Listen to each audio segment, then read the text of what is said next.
ചില ആളുകളിൽ എന്ത് കഴിച്ചാലും വയറിളക്കം അല്ലെങ്കിൽ മലബന്ധം വരുന്നത് എന്തുകൊണ്ട്? എന്താണ് ഇതിന് പ്രധാനമായിട്ടുള്ള കാരണം? ഇത് വന്നു കഴിഞ്ഞാൽ നമുക്ക് എങ്ങനെ വീട്ടിൽ നിന്ന് തന്നെ മാറ്റിയെടുക്കാം? എന്നുള്ള കാര്യങ്ങളാണ് നമ്മുടെ ഇന്നത്തെ വീഡിയോ. എൻ്റെ പേര് doctor Sandra Ajith, medical officer, Prana nature care centre, കൊല്ലം.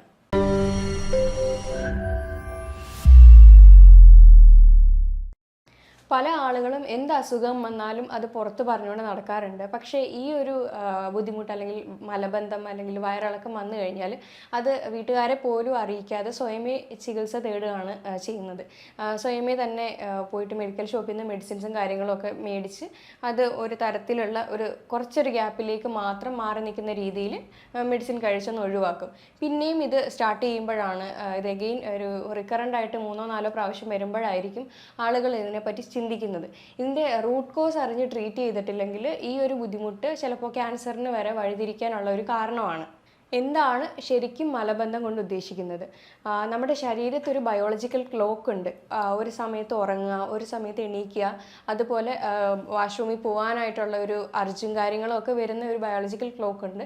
ഇതിൻ്റെ താളം തെറ്റുക, അതായത് 48 മണിക്കൂർ തൊട്ട് 78 മണിക്കൂർ വരെയാണ് നമ്മുടെ ഒരു ഫുഡ് ഡൈജസ്റ്റ് ആയി അത് മലദ്വാരം വഴി പുറത്തു വരാനുള്ള ഒരു സമയം എന്ന് പറയുന്നത്. ഇത് 100 മണിക്കൂറിൽ കൂടുതൽ എടുത്തിട്ടും പുറത്തു വരാത്ത, അതായത് ഒരു 3 ദിവസമൊക്കെ കൂടുതലും അവർക്ക് മോഷൻ ക്ലിയർ ആയിട്ട് പാസ് ചെയ്യാൻ പറ്റാത്തതിനെയാണ് കോൺസ്റ്റിപ്പേഷൻ അഥവാ മലബന്ധം എന്ന് പറയുന്നത്. ഇതിന് ഒരുപാട് കാരണങ്ങളാണ് ശരിക്കും ഉള്ളത്.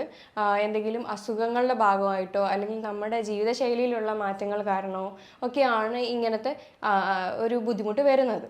The mother of all disease എന്നറിയപ്പെടുന്ന ഈ കോൺസ്റ്റിപ്പേഷൻ, അതായത് എല്ലാ അസുഖങ്ങളുടെയും തുടക്കം കോൺസ്റ്റിപ്പേഷൻ ആണ്. അതായത് കുടലിൽ നിന്നാണ് എല്ലാ അസുഖങ്ങളുടെയും തുടക്കം എന്ന് പറയുന്നത്. അപ്പോൾ ഇങ്ങനെ മലം കെട്ടിക്കിടക്കുന്ന ഒരു അവസ്ഥ വന്നു കഴിഞ്ഞാൽ ഓട്ടോ ഇമ്മ്യൂൺ ഡിസീസിൽ തുടങ്ങി ക്യാൻസർ സ്റ്റേജിലേക്ക് വരെ എത്താനായിട്ടുള്ള ചാൻസ് ഉണ്ട്. കാരണം ഇത് അൺട്രീറ്റഡ് ആയിട്ട്, അതായത് ഇത് ട്രീറ്റ് ചെയ്യുന്നില്ല, മലബന്ധത്തിനെ അത്രയും കാര്യമായിട്ട് എടുക്കാത്തവരാണെങ്കിൽ ഉറപ്പായിട്ടും പല അസുഖങ്ങളിലേക്കും ഇത് വഴിതിരിക്കാൻ വലിയൊരു കാരണമാണ്. ഇതിന് പ്രധാനമായിട്ടും ഒരു 10 കാരണങ്ങളാണുള്ളത്.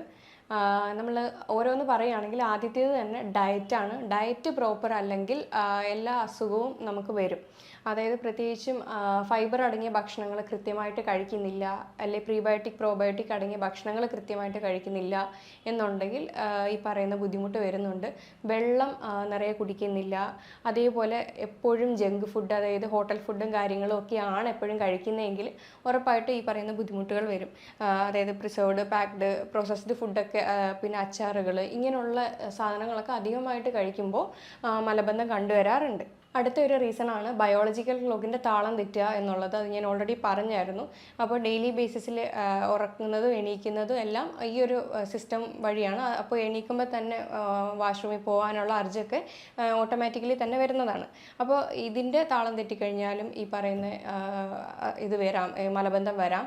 പിന്നെ സ്ട്രെസ് അധികമായിട്ടുള്ളവർക്കാണെങ്കിൽ, അല്ലെങ്കിൽ ആങ്സൈറ്റി അധികമായിട്ടുള്ളവർക്ക്, പിന്നെ സൈക്കോളജിക്കൽ ഇഷ്യൂ, അതായത് എന്തെങ്കിലും പണി ചെയ്തുകൊണ്ടിരിക്കുന്ന സമയത്തും അർജി വന്നിട്ടുണ്ടെങ്കിലും പോകാതെ പിടിച്ചു വെച്ചിരിക്കുന്നവരും ഉണ്ടാവും.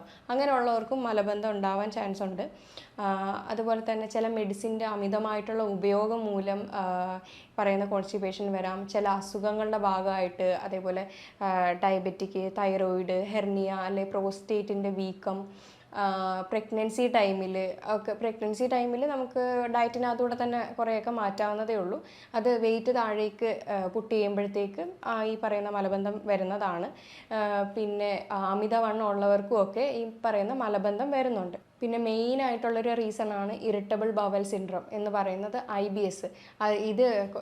ഈ ഒരു അസുഖമുള്ളവർക്ക് കുറച്ച് നാൾ, ഒരു 3-4 ദിവസം മലബന്ധമായിരിക്കും. അത് കഴിഞ്ഞിട്ടുള്ള ദിവസം ലൂസ് മോഷനായിട്ട് പോകും. അപ്പോൾ ഇതാണ് കണക്റ്റഡ് ആയിട്ടുള്ളത്. കുറച്ച് ദിവസം മലബന്ധവും കുറച്ച് ദിവസം ലൂസ് മോഷനും ഒക്കെ ആയിട്ട് വരുന്ന ഒരു മെയിനായിട്ടുള്ളൊരു അസുഖമാണ് IBS എന്ന് പറയുന്നത്. പിന്നെ പെരിസ്റ്റാൾട്ടിക് മൂവ്മെൻറ്റ് കുറയുക, അതായത് കുടലിൻ്റെ ചലനശേഷി കുറയുന്ന ഒരു ബുദ്ധിമുട്ട്, അല്ലെങ്കിൽ അവിടുത്തെ ഉള്ള ബാക്ടീരിയാസിൻ്റെ അളവ് കുറയുന്നതിൻ്റെ ഉള്ള ബുദ്ധിമുട്ട്, എക്സർസൈസ് കുറയുന്നതിൻ്റെ ഉള്ള ബുദ്ധിമുട്ട്. ഇത് മൂന്നും കണക്റ്റഡ് ആണ്. എക്സർസൈസ് കറക്റ്റായിട്ട് ചെയ്തിട്ടില്ല എന്നുണ്ടെങ്കിൽ പെരിസ്റ്റാൾട്ടിക് മൂവ്മെൻറ്റ് കൃത്യമായിട്ട് കിട്ടത്തില്ല. അതേപോലെ പെരിസ്റ്റാൾട്ടിക് മൂവ്മെൻറ്റ് കൃത്യമായിട്ട് കിട്ടാത്തതിന് മറ്റു പല കാരണങ്ങളും ഉണ്ട്. നമ്മുടെ സെറട്ടോണിൻ എന്ന് പറയുന്നത് ഹാപ്പി ഹോർമോൺ ആണ്. അപ്പോൾ ഈ ഒരു ഹാപ്പി ഹോർമോൺ സെക്രീറ്റ് ചെയ്യുന്നത് കുടലിൽ നിന്നാണ്. അപ്പോൾ അവിടെ ഗുഡ് ബാക്ടീരിയാസിൻ്റെ അളവ് കൂടുതലായിട്ടുണ്ടെങ്കിൽ മാത്രമേ അത് അവിടുത്തെ കോശങ്ങളെ സ്റ്റിമുലേറ്റ് ചെയ്ത് ഈ പറയുന്ന സെറട്ടോണിൻ്റെ ഹാപ്പി ഹോർമോണിൻ്റെ ഒരു പ്രൊഡ്യൂസ് ചെയ്യത്തുള്ളൂ. അത് പ്രൊഡ്യൂസ് ചെയ്താൽ അത് തന്നെയാണ് കുടലിൻ്റെ ചലനശേഷിയെ നിയന്ത്രിക്കുന്നത്.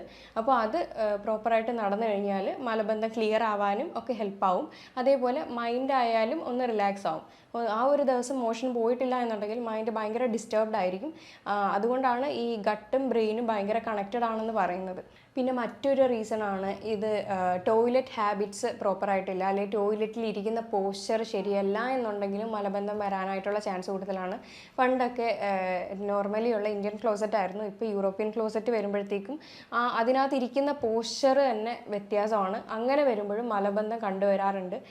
അത് ലീനായിട്ട് ഫോർവേഡ് ചെയ്ത് ഇരിക്കുമ്പോഴത്തേക്കും ബുദ്ധിമുട്ട് വരാറുണ്ട്. ഇത് നട്ടൽ നിവർത്തി തന്നെ ഉപ്പൂറ്റി ഒന്നെങ്കിൽ ഉയർത്തിയിരിക്കുക, അല്ലെങ്കിൽ സ്റ്റൂൾ ഇട്ടിട്ട് അതിനകത്ത് കാല് വെച്ചിട്ട് ഇരുന്ന് കഴിഞ്ഞാൽ ആ ഒരു ബുദ്ധിമുട്ടുള്ളവരാണെങ്കിൽ അങ്ങനെ മാറും. പിന്നെ നമുക്ക് ഇത് വന്നു കഴിഞ്ഞാലുള്ള ബുദ്ധിമുട്ട് എന്ന് വെച്ച് കഴിഞ്ഞാൽ വയറ് എപ്പോഴും വേർതിരിക്കും, വയറിനകത്ത് എപ്പോഴും ഭാരം പോലെ, പിന്നെ ഒന്നിനും ഒരു ഉന്മേഷമില്ലായ്മ, ഒന്നും ലേസിനെസ് അധികമാവും. അപ്പോൾ മോഷൻ പോവാതെ നിൽക്കുമ്പോൾ മൈൻഡും ഡിസ്റ്റർബ്ഡ് ആവും. അതേപോലെ ന്യൂട്രിയൻ ഡെഫിഷ്യൻസീസ് ഉണ്ടാവും, നമ്മുടെ പോഷകക്കുറവും, സ്കിന്നിനകത്ത് ഹെയറിനകത്തും ഒക്കെ ആ ഒരു ചേഞ്ചസ് കാണും, ഒക്കെ ഡ്രൈ ആവും. അപ്പോൾ അതിന് വേണ്ടുന്ന പോഷകങ്ങളൊന്നും അബ്സോർബ് ചെയ്യാൻ പറ്റാത്ത രീതിയിലുള്ള കാര്യങ്ങളായിരിക്കും നമുക്ക് അവിടെ ഉണ്ടാവുന്നത്. ഇനി ഈ ഒരു ബുദ്ധിമുട്ടിനെ എങ്ങനെ നമുക്ക് കറക്റ്റ് ചെയ്യാം, അതായത് മലബന്ധത്തിനെ എങ്ങനെ നമുക്കത് ക്ലിയർ ചെയ്തെടുക്കാം എന്നുള്ള കാര്യമാണ്. ആദ്യത്തേത് തന്നെ ഡയറ്ററി മോഡിഫിക്കേഷനാണ്. നമ്മൾ ഒരുപാട് ഫൈബർ അടങ്ങിയ ഭക്ഷണങ്ങൾ നമ്മുടെ ഭക്ഷണത്തിൽ ഉൾപ്പെടുത്തുക. അത് ഒരു ചൂല് പോലെയാണ് ആക്ട് ചെയ്യുന്നത്. ഇൻസോലുബിൾ ഫൈബേഴ്സ് അത് കെട്ടിക്കിടക്കുന്ന മലത്തിനെ ആയാലും അത് പുറത്തു കൊണ്ടുവരാനായിട്ട് ഹെൽപ്പ് ചെയ്യും. സോലുബിൾ ഫൈബർ ആണെങ്കിൽ വഴുവഴുപ്പനായിരിക്കും, അതാകുമ്പോൾ സ്ലിപ്പായിട്ട് പുറത്ത് വരാനായിട്ട് എളുപ്പമാണ്. അപ്പോൾ ഇത് രണ്ട് സോലുബിൾ ഫൈബർ ആയാലും ഇൻസോലുബിൾ ഫൈബർ ആയാലും മാക്സിമം ഭക്ഷണത്തിൽ ഉൾപ്പെടുത്താൻ നോക്കുക. സോലുബിൾ ഫൈബേഴ്സ് എന്ന് പറയുമ്പോൾ നമുക്കറിയാം വാഴക്കൂമ്പ്, വെണ്ടയ്ക്കയൊക്കെ സോലുബിൾ ഫൈബേഴ്സിനകത്ത് വരുന്നതാണ്. ഇൻസോലുബിൾ ഫൈബേഴ്സ് പറയുകയാണെങ്കിൽ തവിടുള്ള അരിയുള്ള ഭക്ഷണങ്ങളും പിന്നെ നട്ട്സും സീഡ്സും ഒക്കെ അത്യാവശ്യം നല്ല ഇൻസോലുബിൾ ഫൈബേഴ്സാണ്. അപ്പോൾ ഇതൊക്കെ ധാരാളമായിട്ട് കഴിക്കുക. പിന്നെ പ്രോബയോട്ടിക്സ് എടുക്കുക, അതായത് അധികം പുളിയില്ലാത്ത തൈര്, പഴങ്കഞ്ഞിയൊക്കെ ഏറ്റവും നല്ല ഭക്ഷണമാണ്. അപ്പോൾ ഇതൊക്കെ ധാരാളമായിട്ട് ഭക്ഷണത്തിൽ ഉൾപ്പെടുത്തുക. അടുത്തതാണ് ജങ്ക് ഫുഡിൻ്റെ അമിതമായിട്ടുള്ള ഉപയോഗം. ഹോട്ടൽ ഫുഡ് ഡെയിലി ബേസിസിൽ തന്നെ പുറത്തുനിന്ന് ഭക്ഷണം കഴിക്കുന്നവർക്ക് മലബന്ധം കണ്ടുവരാറുണ്ട്. പിന്നെ പ്രത്യേകിച്ചും പാക്ഡ്, പ്രോസസ്ഡ്, പ്രിസർവ്ഡ് ഫുഡൊക്കെ അധികമായിട്ട് കഴിക്കുന്നവർക്ക് ഈ ഒരു ബുദ്ധിമുട്ട് കാണുന്നുണ്ട്. അതേപോലെ വെള്ളം നിറയെ കുടിക്കാത്തവരിലും എക്സർസൈസ് ഇല്ലാത്തവരിലുമാണ് ഈ പ്രത്യേകിച്ചും മലബന്ധം കണ്ടുവരുന്നത്. പിന്നെ വയറിൻ്റെ ചലനശേഷി കുറവാണ്, അതായത് ബാക്ടീരിയയുടെ അളവ് കുറവാണെന്നുണ്ടെങ്കിലും ഈ പറയുന്ന ബുദ്ധിമുട്ട് കണ്ടുവരുന്നുണ്ട്. പെരിസ്റ്റാൾട്ടിക് മൂവ്മെൻറ്റ് അതായത് കൂടുമ്പോഴാണ്, അതായത് ആ ഒരു കുടലിൻ്റെ ചലനശേഷി കൂടുമ്പോഴാണ് അവിടെ ഡയറി ഉണ്ടാവുന്നത്. അത് ഭയങ്കരമായിട്ട് കുറയുമ്പോഴാണ് അവിടെ മലബന്ധം ഉണ്ടാവുന്നത്. അപ്പോൾ ഇത് കൂടാനും കുറയാനും ഉള്ള കാരണം എന്ന് വെച്ച് കഴിഞ്ഞാൽ അവിടെ കുടലിലെ ബാക്ടീരിയാസ്, അതായത് നല്ല ബാക്ടീരിയാസാണ് ഈ പറയുന്ന ഹാപ്പി ഹോർമോൺ ആയിട്ടുള്ള സെറട്ടോണിനെ സെക്രീറ്റ് ചെയ്യുന്നത്. ഈ സെറട്ടോണിൻ തന്നെയാണ് കുടലിൻ്റെ ചലനശേഷിയെ നിയന്ത്രിക്കുന്നതും. അപ്പോൾ അവിടെ കൃത്യമായിട്ടുള്ള ബാക്ടീരിയ അളവുണ്ടെങ്കിൽ അത് പ്രോപ്പറായിട്ട് നടക്കുകയും ചെയ്യും. ഇനി അതില്ലെന്നുണ്ടെങ്കിൽ അവിടെ മലബന്ധം ഉണ്ടാവാനും, അത് കൂടുതലാണെങ്കിൽ അത് ലൂസ് മോഷനിലേക്കുമാണ് പോകുന്നത്. പിന്നെ നമ്മൾ പറഞ്ഞായിരുന്നു ടോയ്ലറ്റ് ഹാബിറ്റ്സ് പ്രോപ്പറായിട്ട് നിയന്ത്രിക്കണം. കാരണം ഡെയിലി ബേസിസിൽ മോഷൻ പോകുന്നത് ഒരു ശീലമാക്കി തന്നെ മുന്നോട്ട് പോവുക. കുഞ്ഞു കുട്ടികളിലെ അത് അവരെ ഭീഷണിപ്പെടുത്തിയൊക്കെ ചെയ്ത് കഴിയുമ്പോഴത്തേക്ക് അവർക്കതൊരു പേടി വരും. അപ്പോൾ അവർ പിടിച്ചു വെച്ച് ആ ചെറിയ ഏജിൽ തൊട്ടേ ആ ഒരു ശീലം വളർന്നു വരുന്നവരെയും അങ്ങനെ ഉണ്ടാവും. അപ്പോൾ അങ്ങനെയുള്ള ഒരു രീതിയിലേക്ക് പോവാതെ മാക്സിമം ഡെയിലി അവരെയും ടോയ്ലറ്റ് ഹാബിറ്റ്സ് ശീലിപ്പിക്കുക. ദിവസവും എല്ലാവരും തന്നെയും രാവിലെ എണീറ്റ് പോകുന്ന രീതിയിലേക്ക് ശരീരത്തെ ഒന്ന് മാറ്റിയെടുക്കേണ്ടതാണ്. പിന്നെ അമിതമായിട്ടുള്ള മെഡിസിൻ്റെ ഉപയോഗം എന്തെങ്കിലും ഉണ്ടെങ്കിൽ അതും കുറയ്ക്കേണ്ടതാണ്. അത് പല ബുദ്ധിമുട്ടുകളിലേക്കും വഴിതിരിക്കാം. അത് മലബന്ധം മാത്രമല്ല, മറ്റ് പല ലോങ് ടേം സൈഡ് എഫക്ട്സ് നമുക്ക് അറിയാവുന്നതാണ് മെഡിസിൻസിൻ്റെ. അത് ആവശ്യമുള്ള കോഴ്സ് മാത്രം സ്ഥിരമായിട്ട് എടുക്കുക. അല്ലാതെ ഡോക്ടേഴ്സ് പറയാത്ത സ്ഥിതിക്ക് സ്വന്തം ഇഷ്ടപ്രകാരം മെഡിസിൻസ് ഉപയോഗിക്കാതിരിക്കുക. ഇനി ഇതിന് വീട്ടിൽ തന്നെ ചെയ്യാൻ പറ്റുന്ന കുറച്ച് റെമഡീസാണ്. സിറ്റ്സ് ബാത്ത് ചെയ്യാവുന്നതാണ്. ഒരു ചരുവ എടുത്തിട്ട് വെള്ളം നിറച്ച്, സാധാരണ ഒരു വാം വാട്ടർ ആണെങ്കിൽ അത്രയും നല്ലത്, നിറച്ചിട്ട് അതിനകത്ത് ഇരുന്ന് കഴിഞ്ഞ് കഴിഞ്ഞാൽ ഒരു 20 മിനിറ്റ് അങ്ങനെ ഇരിക്കുക. അപ്പോൾ നന്നായിട്ട് ബ്ലഡ് സർക്കുലേഷൻ കൂടി മോഷൻ പോകാനുള്ള ഒരു അർജ് സ്വയമേ തന്നെ വരുന്നതായിരിക്കും. പിന്നെ മറ്റ് റെമഡിയാണ് തൈരിൽ നാരങ്ങാനീര് കുരുമുളകും കൂടെ അരച്ച് ചേർത്ത് കഴിക്കാവുന്നതാണ്. പിന്നെ ക്യാരറ്റും ബീറ്റ്റൂട്ടും കൂടെ ജ്യൂസ് അടിച്ചിട്ട് അതും കുടിക്കാവുന്നതാണ്. ജീരക വെള്ളം കഴിക്കാവുന്നതാണ്. അയമോദക വെള്ളവും കഴിക്കാവുന്നതാണ്. അപ്പോൾ ഇതൊക്കെ തന്നെയും വീട്ടിൽ ചെയ്യാൻ പറ്റുന്ന, ഇൻസ്റ്റൻ്റായിട്ട് ചെയ്യാൻ പറ്റുന്ന കുറച്ച് കാര്യങ്ങളാണ്. എത്രയൊക്കെ പറഞ്ഞാലും ഇതിൻ്റെ റൂട്ട് കോസിനെ ക്ലിയർ ചെയ്ത് ചെയ്യുന്നതായിരിക്കും ഏറ്റവും നല്ലത്. ചിലപ്പോൾ ഇത് ക്യാൻസറിൻ്റെ ലക്ഷണങ്ങളിൽ ഒന്നായിരിക്കും. അതുകൊണ്ട് അത് വന്നു കഴിഞ്ഞാൽ അങ്ങനെ തന്നെ വിട്ട് കളയാതെ അതെന്താണ് അതിൻ്റെ കാരണമെന്ന് ഉറപ്പായിട്ടും കണ്ടുപിടിക്കേണ്ടതാണ്. ഇനി ലൂസ് മോഷൻ വന്നു കഴിഞ്ഞാൽ എങ്ങനെയാണ് അതിൻ്റെ രീതി, എങ്ങനെയാണ് അത് എങ്ങനെയാണ് നമുക്ക് മാറ്റാം എന്നുള്ള കാര്യങ്ങളാണ്. ഡയറി അല്ലെങ്കിൽ ലൂസ് മോഷൻ എന്ന് പറഞ്ഞു കഴിഞ്ഞാൽ ഒരു ദിവസം തന്നെ 3 പ്രാവശ്യത്തിൽ കൂടുതൽ ടോയ്ലറ്റിൽ പോകുന്നത്, അത് വെള്ളത്തോട് കൂടിയ മലമായിരിക്കും പുറത്ത് പോകുന്നത്. അപ്പോൾ അങ്ങനെ വരുമ്പോൾ അത് ലൂസ് മോഷൻ ആണെന്ന് പറയാം. ഇപ്പം ഞാൻ പറഞ്ഞിരുന്നു, ചില ആരോഗ്യ പ്രശ്നങ്ങളുള്ളവർക്ക് ഈ ലൂസ് മോഷൻ വരാറുണ്ട്. പ്രത്യേകിച്ച് ലൂസ് മോഷൻ എന്ന് കേൾക്കുമ്പോൾ ആദ്യം തന്നെ മനസ്സിൽ വരുന്നത് ഫുഡ് പോയ്സൺ എന്തെങ്കിലും ആയിരിക്കും എന്നാണ്. അപ്പോൾ ആദ്യം തന്നെ നമുക്ക് നോക്കാനുള്ള ഫുഡ് പോയ്സണോ അല്ലെങ്കിൽ എന്തെങ്കിലും ഇൻഫെക്ഷനോ ഒക്കെ കാരണം വയറ് ഇറിറ്റേറ്റ് ആയിട്ട് പുറത്തു പോകുന്ന ഒരു കാരണമാണ് ആദ്യത്തേത്. പിന്നെ പറയുന്ന കണക്ക് സ്ട്രെസ്സ്, അതേപോലെ ഹൈപ്പർ സെൻസിറ്റിവിറ്റി, അതായത് എന്ത് കഴിച്ചാലും ലൂസ് മോഷൻ പോലെ പോകുന്നവരും ഉണ്ട്. പിന്നെ വയറിൻ്റെ ചലനശേഷി, അതായത് കുടലിൻ്റെ ചലനശേഷി കൂടുതലാണെങ്കിലും ഈ പറയുന്ന ലൂസ് മോഷൻ വരുന്നുണ്ട്. അതേപോലെ ചില അസുഖങ്ങളുടെ ഭാഗമായിട്ട് ഇത് വരാറുണ്ട്. നമ്മൾ പറഞ്ഞിട്ടുണ്ടായിരുന്നു IBS എന്ന് പറയുന്ന ഒരു കണ്ടീഷൻ, ഇറിറ്റബിൾ ബവൽ സിൻഡ്രോം. ആദ്യത്തെ കുറച്ച് ദിവസം കോൺസ്റ്റിപ്പേഷൻ, മലബന്ധമായിരിക്കും. പിന്നത്തെ കുറച്ച് ദിവസം ലൂസ് മോഷനായിട്ട് പോകുന്നുണ്ടായിരിക്കും. അപ്പോൾ ഇതാണോ അല്ലയോ എന്നുള്ളത് ആദ്യം ചെക്ക് ചെയ്യുക. പിന്നെ വേറെ പല ക്രോണിക് ഡിസീസുകളിലും, പിന്നെ പാങ്ക്രിയാസിന് എന്തെങ്കിലും ബുദ്ധിമുട്ടുണ്ടെങ്കിലും ഇതേപോലെ ലൂസ് മോഷൻ പോവാറുണ്ട്.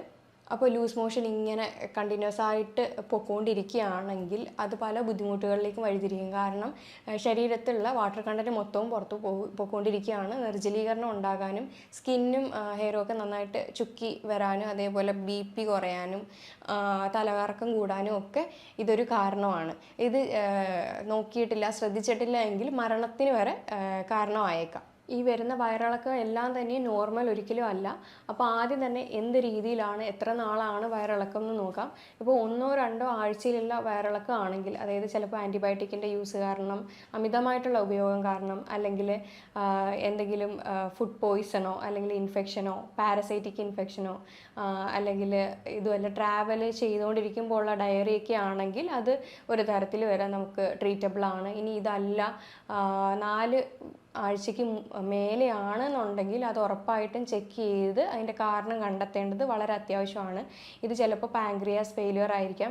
ഇങ്ങനെ പോകുന്നവർക്ക് മലത്തിൽ കൂടുതൽ ഫാറ്റ് കണ്ടൻറ്റ്, എണ്ണയുടെ കണ്ടൻറ്റൊക്കെ കണ്ടുവരാറുണ്ട്. അതേപോലെ ക്രോൺസ് ഡിസീസ്, ഇത് വയറുവേദനയോട് കൂടിയിട്ടുള്ള ഇതായിരിക്കും, മോഷനായിരിക്കും പോകുന്നത്. അപ്പോൾ അത് ക്രോൺസ് ഡിസീസ് ആണെങ്കിലും, അതായത് കുടൽ സംബന്ധപ്പെട്ട എന്തെങ്കിലും ഇഷ്യൂ ഉണ്ടെങ്കിലും ഈ പറയുന്ന ബുദ്ധിമുട്ട് വരുന്നുണ്ട്. ഇനി ചിലപ്പോൾ ഡയറി, അതായത് മലത്തിൽ ബ്ലഡോട് കൂടി പോയിട്ടുണ്ടെങ്കിലും അത് ചിലപ്പോൾ ക്യാൻസറിൻ്റെ ലക്ഷണമോ അല്ലെങ്കിൽ ചിലപ്പോൾ ഇറിറ്റബിൾ ബവൽ സിൻഡ്രോം എന്ന് പറയുന്ന ആ ഒരു അസുഖത്തിൻ്റെ ഭാഗമായിട്ടോ ആയിരിക്കാം. ഇനി എന്ത് കാരണത്താലാണോ, അതായത് ഈ ചിലപ്പോൾ ഫുഡ് പോയ്സൺ അല്ലെങ്കിൽ ഫുഡ് ഇൻടോളറൻസ് ഉള്ളവർക്കും ഈ പറയുന്ന ലൂസ് മോഷൻ വരാമെന്ന് പറഞ്ഞായിരുന്നു. ഫുഡ് ഇൻടോളറൻസ് എന്ന് പറയുമ്പോൾ പ്രത്യേകിച്ചും വീറ്റിൻ്റെ പ്രോട്ടീനായിട്ടുള്ള ഗ്ലൂട്ടൻ ഉള്ളിൽ ചെല്ലുമ്പോൾ ഉള്ള ബുദ്ധിമുട്ടാണ്. ഇനി അതല്ലെങ്കിൽ പാലിൻ്റെ കണ്ടൻ്റായിട്ടുള്ള ലാക്ടോസ് ഇൻടോളറൻസ്, ലാക്ടോസ് ഉള്ളിൽ ചെല്ലുമ്പോൾ ഉള്ള ബുദ്ധിമുട്ട് കാരണം ലൂസ് മോഷൻ വരാം. അപ്പോൾ അത് ആദ്യം കണ്ടുപിടിച്ച് അത് നോട്ട് ചെയ്ത് വെക്കുക. എന്നിട്ട് അതിനനുസരിച്ചുള്ള ട്രീറ്റ്മെൻറ്റ് ഉറപ്പായിട്ട് എടുക്കേണ്ടതാണ്. അപ്പോൾ എന്താണോ അതിൻ്റെ റൂട്ട് കോസ് അത് തന്നെയാണ് ആദ്യം ട്രീറ്റ് ചെയ്യേണ്ടത്. അല്ലാതെ അത് പെട്ടെന്നൊന്ന് മാറാനോ അല്ലെങ്കിൽ അതൊന്ന് സ്റ്റോപ്പ് ചെയ്യാനോ ഉള്ള മരുന്ന് എടുത്തു കഴിഞ്ഞാൽ അത് പിന്നെയും റിക്കറൻ്റായിട്ട് വന്നുകൊണ്ടിരിക്കുമ്പോൾ നമ്മളത് ശ്രദ്ധിക്കാതെ വിടുമ്പോൾ അത് ചിലപ്പോൾ ക്യാൻസറോ മറ്റു വേറെ എന്തെങ്കിലും അസുഖങ്ങളോ ഒക്കെ കാരണങ്ങളാവാം. അപ്പോൾ ഇങ്ങനെ ഡയറിയ, അതായത് ഈ ലൂസ് മോഷൻ കണ്ടിന്യൂസ് ആയിക്കൊണ്ടിരിക്കുകയാണെങ്കിൽ നമ്മുടെ ശരീരത്തിലുള്ള വാട്ടർ കണ്ടൻറ്റ് നഷ്ടപ്പെട്ടുകൊണ്ടിരിക്കുകയാണ്. അപ്പോൾ എത്രയും പെട്ടെന്ന് തന്നെ ഹോസ്പിറ്റലിൽ എത്തിക്കേണ്ട ഒരു സിറ്റുവേഷൻ ആയിരിക്കും. അപ്പോൾ അതിന് മുന്നേ തന്നെ നമുക്ക് വീട്ടിൽ പെട്ടെന്നൊന്ന് ചെയ്യാൻ പറ്റുന്ന ഒന്നാണ് ORS ഉണ്ടാക്കി കൊടുക്കുക എന്നുള്ളത്. അത് 1 ടേബിൾ സ്പൂൺ ഗ്ലൂക്കോസ് എടുത്തിട്ട് അതിനകത്ത് ടേബിൾ സ്പൂൺ ഉപ്പ് രണ്ടും കൂടെ നന്നായിട്ട് മിക്സ് ചെയ്ത് വെള്ളം കൊടുത്തു കഴിഞ്ഞാൽ അത് പെട്ടെന്ന് അബ്സോർബ് ചെയ്തെടുക്കും ശരീരം. ഇനി വെറും വെള്ളം കൊടുത്തു കഴിഞ്ഞാൽ എഗെയിൻ അത് ചിലപ്പോൾ ലൂസ് മോഷനായിട്ട് പോവത്തേ ഉള്ളൂ. അതുകൊണ്ട് ഈ ഒരു റെമഡി ചെയ്ത് നോക്കാവുന്നതാണ്. പിന്നെ പെട്ടെന്ന് സ്റ്റോപ്പ് ചെയ്യാനായിട്ട് കട്ടൻ ചായയിൽ നാരങ്ങാനീര് പിഴിഞ്ഞൊഴിച്ചിട്ട് അതും കൊടുക്കാവുന്നതാണ്. ഇറിറ്റബിൾ ബവൽ സിൻഡ്രം എന്ന് നമ്മൾ പറഞ്ഞിട്ടുണ്ടായിരുന്നു. ആദ്യം കുറച്ച് ദിവസം മലബന്ധം വരും, പിന്നെ കുറച്ച് ദിവസം ലൂസ് മോഷൻ വരുന്നു. അപ്പോൾ ഇതിന് പ്രധാന കാരണം IBS ആണെന്ന് നമ്മൾ പറഞ്ഞു. ഈ IBS ഉണ്ടാവാനുള്ള കാരണം SIBO എന്ന് പറയുന്ന ഒരു കണ്ടീഷനാണ്. അതായത് small intestinal bacterial over growth എന്നാണ്. നമ്മുടെ ലാർജ് അതായത് വൻകുടലിനകത്തുള്ള ബാക്ടീരിയാസിൻ്റെ സ്ഥാനം മാറി അത് സ്മോൾ ഇൻറ്റസ്റ്റൈനിൽ വന്നു കഴിയുമ്പോൾ അവിടെ അതിൻ്റെ ഓവർ ഗ്രോത്ത് ആകുമ്പോഴത്തേക്ക് ഇത് നല്ല ബാക്ടീരിയ ആണെങ്കിൽ പോലും ഇത് സ്മോൾ ഇൻറ്റസ്റ്റൈനിൽ വരുമ്പോൾ അത് ബാഡ് ബാക്ടീരിയയുടെ ഫങ്ഷനിങ് ആയിരിക്കും അതവിടെ ചെയ്യുന്നത്. അപ്പോൾ ഇത് ആണ് IBS ക്രിയേറ്റ് ചെയ്ത് അവിടെ ഒന്നെങ്കിൽ മലബന്ധം അല്ലെങ്കിൽ ലൂസ് മോഷൻ ഉണ്ടാക്കുന്നത്. അപ്പോൾ ഈ ഒരു ബാക്ടീരിയയുടെ അളവ് അവിടെ കൂടിക്കഴിയുമ്പോഴത്തേക്ക് സെറട്ടോണിൻ സെക്രീഷൻ അവിടെ കൂടുന്നുണ്ട്. ഇത് ബ്രെയിനിലേക്ക് എത്തിപ്പെടാത്തത് മൂലം ബ്രെയിനും നമ്മുടെ അതായത് സെറട്ടോണിൻ എന്ന് പറയുന്നത് ഞാൻ പറഞ്ഞായിരുന്നു ഹാപ്പി ഹോർമോൺ ആണ്. അത് കുടലിൽ നിന്നാണ് സെക്രീറ്റ് ചെയ്യുന്നത്. അത് അധികമായിട്ട് സെക്രീറ്റ് ചെയ്തിട്ടായാലും അപ്പം കുടലിൻ്റെ ചലനശേഷി കൂടി ലൂസ് മോഷനായിട്ടും ഇനി കുടലിൻ്റെ ചലനശേഷി കുറഞ്ഞ് അത് കോൺസ്റ്റിപ്പേഷനായിട്ട് മാറുന്നു എന്ന് നമ്മൾ പറഞ്ഞായിരുന്നു. അപ്പോൾ അങ്ങനത്തെ ഒരു സിറ്റുവേഷൻ വരുമ്പോഴത്തേക്ക് ഇത് കറക്റ്റായിട്ട് ബ്രെയിനിൽ എത്തിപ്പെടാതിരിക്കുമ്പോൾ അവിടെ ആങ്സൈറ്റിയും ഡിപ്രഷനും മൂഡ് സ്വിങ്സും ഒക്കെ ഉണ്ടാവുന്നുണ്ട്. അപ്പം അധികമായിട്ട് ലൂസ് മോഷൻ പോയാലും അതേപോലെ മലബന്ധം പോയാലും ഈ പറയുന്ന മൈൻഡും ഭയങ്കരമായിട്ട് ഡിസ്റ്റർബ്ഡ് ആവുന്നുണ്ട്.